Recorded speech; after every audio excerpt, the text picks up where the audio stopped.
Put yourself in this scenario for a second. You're a high school sophomore, standing out on a baseball field on the absolute last day of the school year.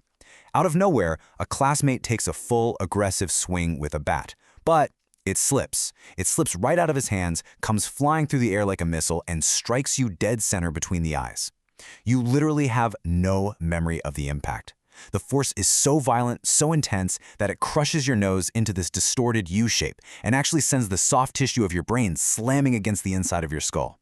Now, this isn't some crazy hypothetical. This is the exact terrifying reality that author James Clear went through.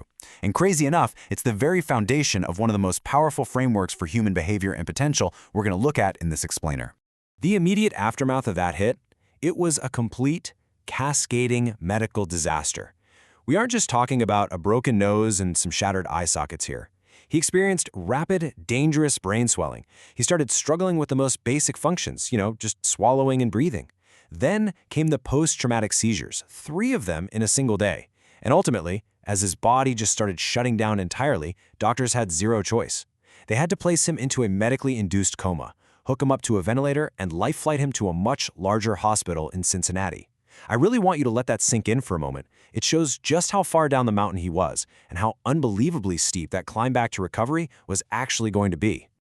8 agonizing months. That is exactly how long it took him just to be able to drive a car again. I mean, when he finally woke up from the coma, his sense of smell was totally gone. Get this, when he blew his nose, air pushed through his fractured eye socket and literally forced his left eyeball to bulge outward. It's wild. He dealt with double vision for weeks. And for months, he was stuck in physical therapy, literally just practicing the most basic motor patterns, like trying to walk in a straight line. Basically, everything in his entire life was put on a brutal, total pause. So, about a year after the injury, he tries to make his big return to the baseball field. But instead of this, triumphant movie-style comeback, he gets hit with a massive setback. He was the only junior cut from the varsity baseball team. They sent him all the way down to play with the sophomores. He vividly remembers just sitting in his car and crying. He ended up playing barely more than a single game his entire senior year. But here is exactly where the narrative shifts. 2 years after that terrible injury, he heads off to college at Denison University. This was his fresh start, his new beginning. He realized that if things were ever going to turn around, he was the only one who could make it happen. And this, right here, is where he stumbled onto the absolutely surprising power of small habits. So what are we even talking about when we say atomic habit? Well, the word atomic actually has 2 meanings in this context. First, it means an extremely small amount of a thing, right? Like the single irreducible unit of a much larger system. But secondly, and this is absolutely key, it means the source of immense energy or power. And a habit, well, that's simply a routine or practice you perform regularly. It's an automatic response to a specific situation. So when you smash those 2 concepts together, you aren't just talking about some minor daily routine. You are talking about a tiny, irreducible unit of behavior that secretly packs an immense, transformative punch. And James Clear started applying this exact concept right there in his college dorm room. Look, he knew he wasn't going to be starting on the college baseball team anytime soon, so he just focused on the absolute bare-bone basics. He made these tiny, tiny adjustments. While all his peers were staying up super late playing video games, he built up solid sleep habits and forced himself to go to bed early. He made it a point to keep his messy dorm room neat and tidy. He actively improved his study habits. And for the first time in his life, he made it a regular habit to lift weights a few times a week. Now, these sound so incredibly mundane, don't they? But here's the thing. They gave him back a crucial sense of control over his life. Slowly but surely, they completely restored his confidence.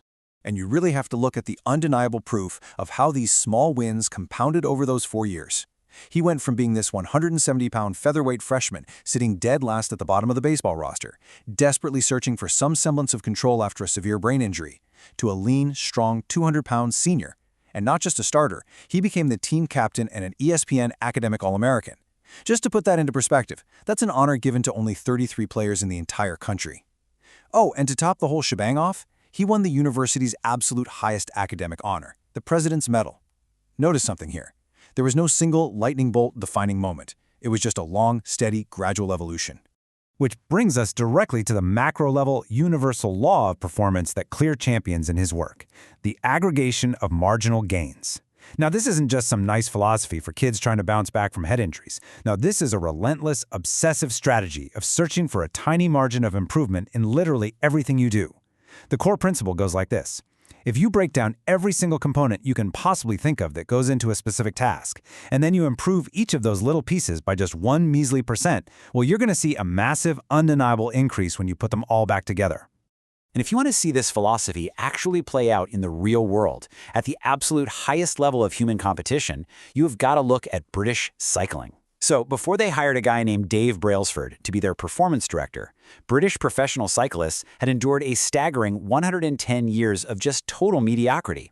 I mean, since 1908, they had won exactly one single gold medal at the Olympic Games. In the Tour de France, forget about it. In 110 years, no British cyclist had ever won the thing. It got so bad that top bike manufacturers actually refused to sell gear to the team. They literally thought the association would hurt their sales. But then Brailsford steps in, and he brings this exact philosophy with him. Those tiny 1% improvements. Brailsford and his coaching staff didn't just stand around yelling at the athletes to pedal harder. They got strangely specific, like really specific. They completely redesigned the bike seats to make them just a little bit more comfortable. They literally rubbed alcohol on the bicycle tires to give them a slightly better grip on the road. They even had the riders wear these electrically heated overshorts just to maintain the absolute ideal muscle temperature while they were riding. Honestly, these details seem microscopic, almost ridiculous, right? But they proved without a shadow of a doubt that no detail is too small when you're heavily aggregating marginal gains. And the results?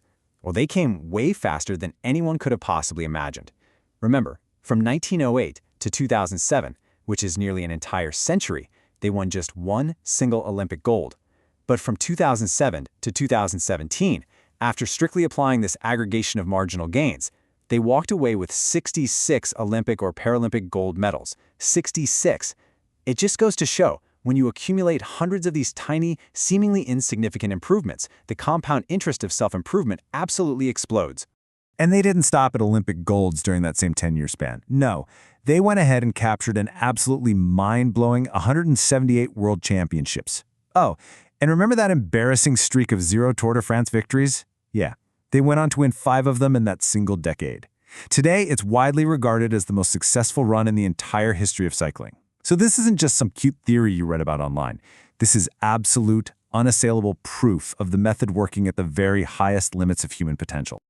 Okay, so let's loop this all back to James Clear. He takes his own personal experiments with habits, the exact things that helped him rebound from his brain injury and crush it in college, and in 2012, he starts publishing articles online every Monday and Thursday.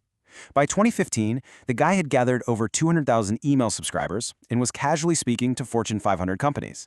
That entire platform eventually grew into the foundational book we're exploring in this explainer today, Atomic Habits. And as he points out himself, this isn't some dry academic research paper. It's essentially an operating manual for fulfilling your potential. He managed to synthesize biology, neuroscience, philosophy, and psychology into advice you can actually use today. The absolute backbone of this operating manual is a really simple 4-step model: cue, craving, response, and reward. Now, decades ago, behavioral scientists like B.F. Skinner were talking about stimulus, response, reward to show how outside forces affect us. But Skinner's old model kind of missed the mark on explaining how our internal thoughts and feelings drive what we do. Clear's integrated model actually accounts for both the external cues around us and our internal emotions. So to build a rock-solid habit, Clear argues you've got to manipulate these 4 specific levers.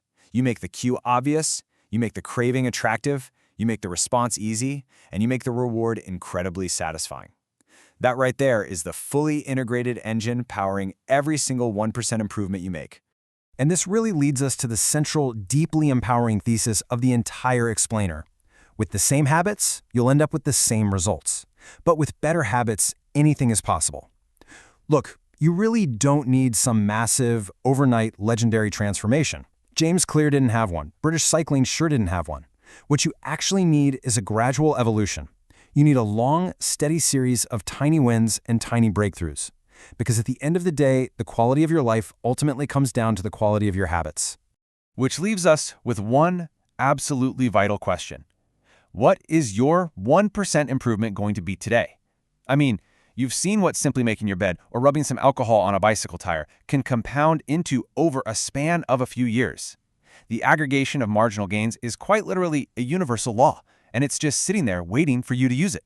So take a look around your environment today, identify your own tiny, irreducible unit of improvement, and start building your atomic habits right now.